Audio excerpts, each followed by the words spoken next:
Hey, Charlotte family. Hope you guys are doing good. Welcome back again to another weekly Hospice Live 101.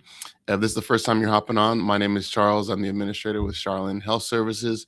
We've been around for about close to 23 years now, serving the Dallas Fort Worth Metroplex. We do home health, hospice, veteran care, and personal care services. And what we've been doing on YouTube, LinkedIn, Facebook, Instagram on these lives is really trying to make it simple and easy for someone to just hop on and understand what is hospice. Hospice is a very difficult conversation, it's a difficult situation. And so these Hospice 101 lives are really just to help make it very digestible and simple to understand. And so this month we're talking about Parkinson's because it is Parkinson's Awareness Month. And so we have patients that we've taken care of over the last 20 something years that have had Parkinson's. So in this specific Hospice 101, we're going to guide you through a hospice situation regarding Parkinson's. And Parkinson's is it's a difficult disease because dopamine, the chemical in the body, once it's decreased in the body, your movements become very slow and rigid, and it's very difficult. And it's a neurodegenerative disease, and it's hard. And for families to struggle and go through it, we want to bring more awareness. And next week we have a special guest that'll be hopping on. So hopefully you can also hop on with us next week too. So let's get right into it. So Parkinson's is a difficult disease, but also as you think about Parkinson's, a lot of people don't realize that there's so many different pathways when it comes to Parkinson's. You can get a lot of care at home through home health, but also when it gets really worse is when hospice comes into play. And so when we talk about hospice, there's about 2 million people on hospice a year, and only 18 to 21 days are utilized on average when it's about 6 months or more if your loved one continues to qualify. And so what we've been doing is we've heard and I've heard that a lot of families, when we take care of them on hospice and their loved one passes away, they'll reach out and be like, "Man, I wish I would have been able to have hospice sooner because we had so much help. We had so much support clinically from a nurse, from the aide, from medications to supplies." And so we want to make sure that there's enough education out there to make a good and informed decision if hospice is the right decision for you or for your loved one. So, in this Hospice Live 101, we're going to walk through a story that we have had. We've taken care of someone, and we're going to retell it for HIPAA purposes and walk you through their story. And so it's going to be pretty neat. So this week's story is Miss Aylin, and we're going to talk about her story and how we took care of her on home health, and then she transitioned to hospice as well. And so her story is pretty neat. So Aylin was raised in the U.S. with deep Turkish roots. She loved flowers. That was her biggest thing. She was a florist for over 30 years. She met her husband, Kamal. He walked in one day and picked a rose and saw her and came back and was like, "Oh, I like her." And came back, and that's how they got to know each other. And they raised two sons, which were her greatest joys and are her greatest joys. And of course, now she's older and she's got grandkids. And so you guys know that I feel like grandkids, and I'm not a grandparent, but I've always heard grandparents say that it's easy, it's fun because like you can spoil them, feed them ice cream at like 7 o'clock and then send them back to their parents. And I get that too because my mom does that to my kids, and so it's a fun stage. And so she's enjoying that time of her life. And so uh, in her early 70s, though, she had some small changes. Being a florist, you have to have a lot of dexterity. You have to have a lot of movement with your fingers to kind of wrap the bows and prune flowers. And so she noticed that those efforts, her movements were getting a lot slower. And she just brushed it off and just kept going about her day and weeks. But as she began to progress, it got worse. And then as she went to go see her doctor, her PCP, she was then diagnosed with Parkinson's, and she was like, "Oh my gosh, wow! Like what? I had no idea, right?" And things began to get a little bit worse. But the doctor ordered home health, and so she was able to do physical therapy and nursing through our services and really maintain that disease and try to do the best that she could with occupational therapy, helping her getting in and out of the bed, brushing her teeth, putting clothes on. Then therapy was more for movement and strengthening and mobility, and then nursing to kind of help with medications and this new diagnosis that she's unaware of. And the family did a great job of coming around and doing the best that they could. But the hardest part, the biggest challenges was as she began to decrease and decline, she was needing more help, more assistance, a hospital bed and a wheelchair. And just it became really, really overwhelming. And there was a time where it got to a point where the falls began to increase more, the hospitalizations began to increase more. And the doctor was like, I think, you should consider hospice because now Aylin was not just saying, okay, I want to fight, I want to fight. She was also saying, this is too much. I'm tired. This is hard. Want to give up. So all those words, hard words, were the words that she was saying to her husband and also to her children. And so that's where we're left off right now is, okay, wow, like hospice, like what does that mean? What does hospice mean? What does that entail? You know, I can't do the things I used to do anymore. And now she's like, I wanna transition to hospice. And so if you're watching this, welcome for the first time. What we've been doing is doing these series, guiding families through what hospice is through a hospice one-on-one, a story that we've taken care of patients over the years and retelling it so you can kind of sit in their shoes and try to make an informed decision based off of Aylin's story and Kamal's story as well. And so now we're at the point where the doctor has said hospice. Kamal's children are like, what does that mean? What does hospice mean? What does that entail? What does that look like? And so we're going to walk through a hospice 101 as if I'm talking to Kamal's family so you can get an understanding of what does hospice look like for Kamal and Aylin right now as they're moving that direction.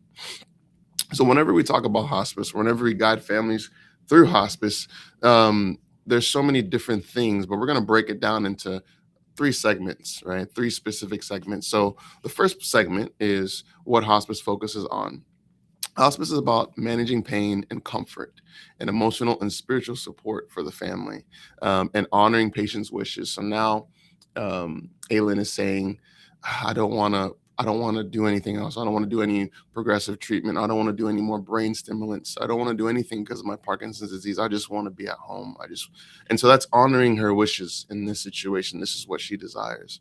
The next thing is, where does hospice happen? A lot of families ask us, where does it happen? Does it have to happen in a hospital? Hospice happens wherever you are. So it could be an assisted living facility. It could be a group home. It could be at home, which is where Aylin wants to be. She wants to be at home, and it could be at home. Hospice comes to the beneficiary where they live and provides services and care there. When is hospice appropriate is another question. So hospice becomes available when a doctor deems or basically looks at everything that's going on with Aylin or a patient or your loved one and says, I think they may have 6 months or less to live. And they write this order, and the order is an evaluate and treat order. And the hospice's job is to qualify, to review and see if Aylin qualifies or not. There's all these clinical measures that have to be met. And that's kind of where hospice kind of begins. So let's dive into the components of hospice, the three areas of hospice that we like to kind of paint the picture for families. So when you're thinking about the three parts of hospice, think about it into three areas: the care team, supplies, DME, and then medications. So let's go into the care team specifically. So the care team is comprised of several different IDT members, interdisciplinary team members that Medicare gives to families. And so you have a chaplain, a social worker, you have a hospice nurse, a hospice aide, a medical director. Now, these are just a few of the key people in this group. Your main person, the main person that's going to guide you through all of this is the hospice RN. Think of the hospice RN as the quarterback, the one who comes out and reviews everything clinically, does the admission, sees whether or not Aylin qualifies because she has Parkinson's disease. So underneath that Parkinson's disease, there are what they call LCDs. These are determinants to see if they qualify or not. Her job is to review everything, to review the hospital information, to review Aylin's progress notes from the doctors and see whether or not she qualifies underneath the diagnosis of Parkinson's. And if she does, an admission can take place. Once that admission is done, the hospice nurse will then review all current medications. We'll go through a care plan and really answer a lot of questions. What the best hospices do is that they involve the whole family.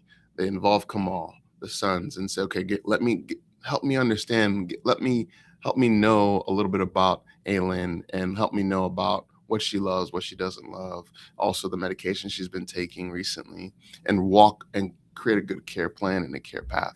So that's the quarterback, the RN. Then you have the aide. So let's say Aylin is needing some help with bathing a couple times a week. Now the bathing is not, an aide's not going to be there for like 6 hours a day. Medicare covers specific aid services underneath the license of the RN. So the RN will write like a care plan. RN will say, okay, great. Aylin and Kamal, they all agree to 3 times a week. So the RN will say, okay, great.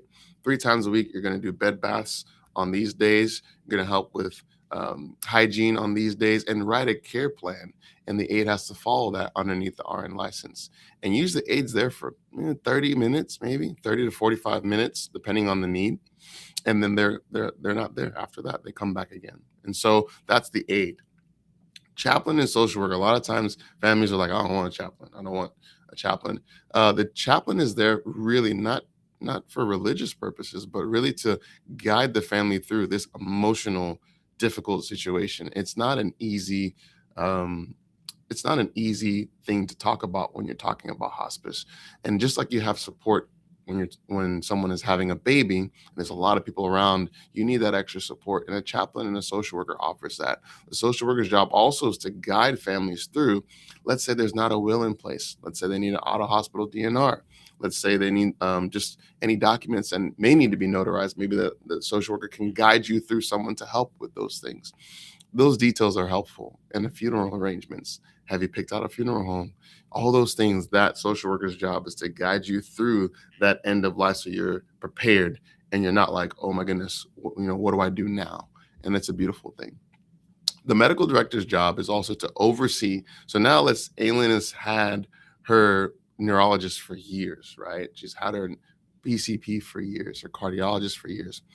The hospice, Medicare requires that a doctor oversees the hospice that is specialized in end of life and that terminal diagnosis. And so that doctor allows for quick coordination, quick care for the nurses to triage medications and figure out how do we make sure that Aylin is comfortable as she's declining, as she's progressing in her disease. So it's great. It's a beautiful benefit that a lot of families fully enjoy. So that's the care team. That's just a quick summary. There's so many more details when it comes to the care team, but it's a good base summary for you to kind of take a look and understand. The next part of the core processes of hospice is medications. So now let's go back to the quarterback. Quarterback comes out, does any admission, will review all of the medications that Aylin has, the medications that come from all the doctors, and review them and see the ones based off of her diagnosis, which ones hospice will cover. So hospice will review those and cover those. The ones that aren't covered, her insurance will pick up, right? And so a lot of times what we see is the best hospices, what they do is that the nurse will say, okay, let's go over these medications together that you're currently taking. Some of the medications, sometimes there's just so much medications in there that it's beautiful to have a nurse reconcile them and say, I think based off of what's going on with Aylin, I would recommend that we discharge this medication because it may be causing her more discomfort than actually comfort and quality of life. And so that's a beautiful thing to have the nurse go over that. Now, once all those meds are reconciled, now let's say that there's more need for, maybe she's in pain or she's uncomfortable. The hospice contracts with a pharmacy. The pharmacy can then deliver those meds immediately, drop ship them to the house and coordinate all of them. And now you have a nurse who can guide you through quickly. And that's why hospice has the doctor, the medical director, oversee this, because it's for that quick coordination. And there's sometimes at night where the nurse needs something and you can't talk to your PCP in the middle of the night. You can't talk to your neurologist, but you can talk to the on-call hospice director who's there. And it's a beautiful thing to help families go through these situations and smoothly and more easier. So that's medications. Next is durable medical equipment and DME and supplies. So Aylin, she already had actually a couple walkers and hospital beds that she ordered already. But now let's say she needs other equipment like chucks, the pens, gloves, wipes for incontinence, maybe briefs, or all those things that are needed for her comfort and quality of life. Those things are 100% covered by Medicare. So now there's a Medicare list that the hospice will give you and say, hey, these are the items, and you can check and you can, depending on how each hospice guides the family through it. But then there's sometimes families want like a really, really, really, really nice Cadillac walker or a Cadillac. I don't know, Cadillac. I only think of Cadillac because it's a really nice car. Or let's say Ferrari, the Ferrari of the hospital beds, the Ferrari of these equipments. Now, what we recommend is this is what Medicare gives us because it's a budget, right? These are Medicare dollars, but you can always go and order anything you want outside, with your own dollars as well. But these are the things that Medicare covers, and these are the things that Medicare provides. So always like recommend these are the things that are covered. So always try to go with the things that are covered, and then outside of that, you can definitely purchase anything that you want. But it's a beautiful thing. Because now imagine going on Amazon every week on Fridays and you're ordering Depends because you go through Depends so much, especially if your loved one's incontinent. Now you're ordering, 4 or 5 briefs packages. Now, instead of doing that, the hospice is now delivering those to your house. So it takes the burden off of families a lot as well. So that's hospice, supplies, and DME. So where do we start? Now that we've kind of talked about those 3 areas, we talked about those 3 core parts of hospice. Where do we start? So we talked about Aylin at the hospital. Doctor says hospice. So step 1, recognizing it may be time, right? So Kamal is hearing his wife say, "I'm tired. I don't want to do this. I've gone through therapy so much. I've gone through the hospital so much. This is overwhelming. I don't want to keep going back and forth to the hospital." Those are the things, the triggers or the symptoms, I guess. Maybe I'm saying that the right way, but the notifications, the signals to be able to say, okay, this might be the right time, right? The next is the doctor's order. So the doctor now looks at it and says, okay, yeah, I think that Aylin may have 6 months or less to live. Then is choosing the hospice provider once you get the order, because the doctor will say they may recommend a hospice to you, but it also, what we've seen is just best to reach out and pick one that best suits your needs, because not every hospice is run the same way. Just like every chicken is not served the same way. It's kind of corny, but Popeyes and Chick-fil-A, those two are served very differently. Customer service, all those things are different, and so it's best for the family and of course the medical power of attorney or the patient to pick the best hospice for themselves that match their needs and what they can need for the best quality of life that they have at the end. And so then the admission begins, which we talked about, the RN coming out, the quarterback coming out and doing that initial assessment, going through everything, creating a beautiful care plan, and guiding the family through the next steps for hospice care. And so we walked through those 4 simple steps. Now, these are the qualifications. So we talked about the different clinical qualifications. This is Parkinson's Awareness Month. So now we're talking about Parkinson's with Aylin. So now all of those criteria, all of the clinical progress notes, everything from the neurologist, the RN will go through that and qualify clinically. And so these metrics have to be met. Now, sometimes families don't qualify for hospice because they haven't met those clinical qualifications yet. That's where you may see them continue on home health or palliative care as well, right? So palliative care is when you're continuing to seek aggressive treatment, or you don't also qualify for hospice because you haven't met those criteria yet. So we see that a lot where it's they don't meet yet and they're not there yet. So it's a difficult situation, but having an agency who has home health, or palliative care, hospice, to kind of guide the families through that process is such a big help because it can get a little bit confusing. So the next is the payer. So now, who pays for all of this? This is the biggest question that we hear all the time. You have Medicare Part A and B, right? A covers hospice services, right? So if you have Medicare Part A, 100% covered. So all the things that we talked about before, except for the Ferrari right? The Ferrari hospital bed, except for the Ferrari supplies or the really, really, really, really nice, those things. Hospice will cover the standard of what's provided for hospice underneath Part A. If you are younger than 65 and you don't have Medicare and you have an insurance, so let's say you have an insurance through your employer, let's say Blue Cross Blue Shield. So now Blue Cross Blue Shield has contracted with hospices to provide care. So what we always recommend families too is reach out to Blue Cross Blue Shield or your insurance carrier and have them provide a list of in-network hospices. So that way you can pick and choose the ones, because once they are not Medicare certified, you have to have that contract in order to provide services underneath hospice services for the insurance. So the payer and the clinicals. So now let's look at Aylin. Right now, she's now 4 months later. She's on hospice. She's got the equipment set up, not the Ferrari, the standard equipments. She's got nurses coming in, flowers supporting her. She's able to not go back and forth to the hospital. And now the burden is not only all on Kamal and his grandkids and his sons. And now it's at an assistant help, a clinical help for her, so she can maintain the quality of life that she needed at home and not go back and forth to the hospital. And so now, when you think about Kamal and Aylin's story, they really went through kind of like the gamut of healthcare at home. And this is kind of the things that we talk about to families a lot throughout the Metroplex, but also in the nation. These are the services that you can get at home. So home health, she started on home health doing physical therapy. This is early onset Parkinson's. And she was doing therapy, nursing, occupational therapy, and that's about 60 days, and it's recertifications every 60 days if she's continuing to hit their goals and hit outcomes. And that's a beautiful thing that's covered under Medicare as well.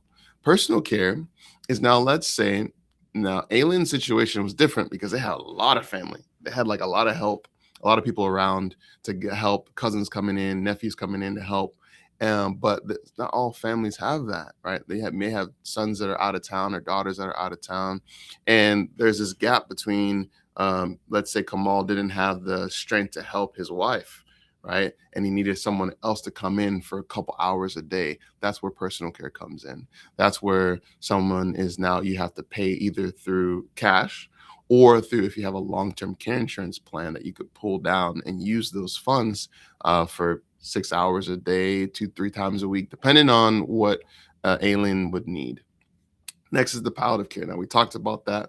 Let's say Aylin wanted to continue to do aggressive treatment, continue to do studies, case studies, brain stimulants to help with the Parkinson's. And then also at that time, she maybe didn't qualify for hospice services. That's where palliative care and comfort and pain management is coming into play.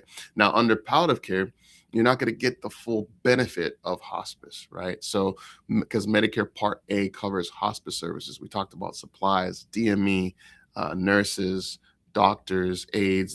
That's the benefit of hospice. Now, under palliative care, you won't get that because it's not a benefit of Medicare now, as of right now. I think hopefully they're trying to put a benefit together for palliative care under Medicare, but right now the only benefit as of April 2026, the benefit is just underneath hospice services for all the things that we talked about. So hopefully, we'll see. Hopefully there's more benefits for palliative care as well. So, but I hope that helps.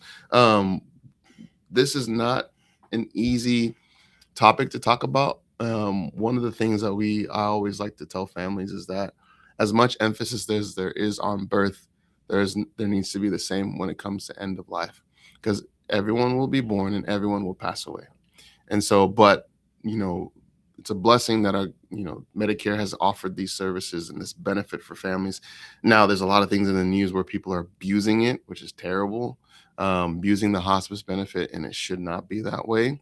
It is meant to serve, and it's meant to help families through a tough time like this. When you're talking about a terminal diagnosis, you're talking about end of life. You need all this help because families need that support, and that's where hospice shines. So, but I think we have a couple questions. JT usually hops on here. Let me see if I can pull him in. Hey, what's up, James? Hey, so how's it going, JT? Good. Can you hear me okay? Good. Not too bad. Not too bad. Sweet. Yeah, just going off the levels that you were showing there, that pyramid, for someone that specifically has Parkinson's, like, we've had several patients even recently, they transition from that therapy approach to the hospice approach. What's maybe like the things that you see, like the last steps before the family decides to make that transition? Yeah, that's a great. Let's talk about therapy, the therapy side. So now, like Aylin is doing a lot of therapy, maybe 2 times a week, maybe at one point, maybe 3 times a week, and she's saying that she's fatigued and she doesn't want it. She just can't do it anymore. A lot of times we see that transition to say, okay, I'm doing home health. Is hospice just like just giving up, right? And so it's not giving up. It's really honoring the wishes of Aylin and also guiding her through what is this next step in her life, right? Um, this is kind of corny, but when you think of a baby that's just learning how to walk, you're not going to push them to run, right? You're not going to like try to get them to just run, run, run, run, run, run, run. No, you're going to guide them through the next stage. And so on the flip side with end of life, you're not going to try to push them to like do everything that you may want them to do. You also have to listen to what Aylin is saying. So in this situation, Aylin went from that much therapy to now no therapy, or just maybe we had a therapist come in every so often to just guide with like transitioning and making sure proper bed movements and things like that for safety. So that's the biggest thing is like it's not giving up; it's just honoring Aylin's wishes and Aylin's current state of where she is in life. So it's hard. It's a difficult part of the process. So yeah, that's a great Mhm. answer.